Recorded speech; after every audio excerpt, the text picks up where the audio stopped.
L'annonce des nouveaux tarifs du carburant est tombée comme un coup près, témoignent les citadins au lendemain de l'annonce des nouveaux prix de l'or noir. Une nouvelle revue à la hausse du prix du carburant en moins de 2 mois. Craignant une hausse généralisée des autres produits, les gens en mairie de Bujumbura demandent au gouvernement de prendre des mesures alternatives. À chaque fois qu'il y a une revue à la hausse des prix du carburant, les prix des autres produits explosent. Et cela se répercute sur nos conditions de vie. Moi, par exemple, l'argent que je gagne n'achètera que le carburant seulement. Comment la somme de 5 000 bifs que j'allouais quotidiennement pour la nourriture va-t-elle suffire? Cette situation est très alarmante. Cette revue à la hausse des prix du carburant a un impact considérable sur la vie des citoyens, surtout ceux à faible revenu.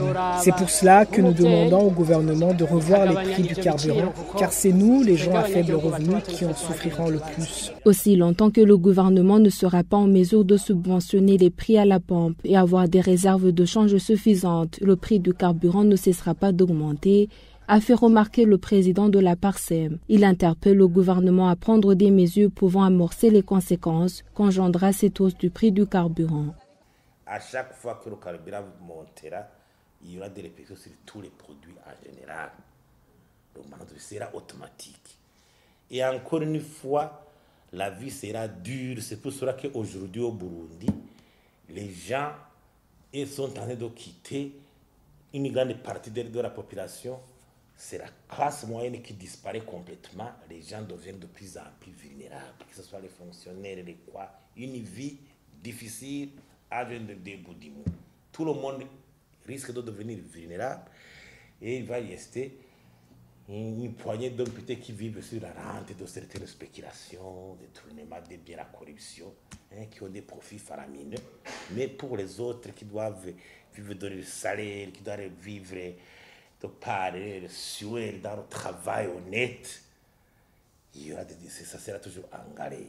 Parce que le retombé de la situation, ce n'est pas à court terme, c'est à moyen et long terme, mais aussi après avoir enclenché de façon visible une série de réformes prometteuses, salvatrices, prouvant vraiment la volonté du gouvernement de rectifier le tir et d'inverser la tendance. C'est cette politique dont la gouvernance, la relance économique, la lutte contre la corruption, l'environnement des affaires, la mobilisation des investissements directs étrangers, c'est ce que tout le monde fait.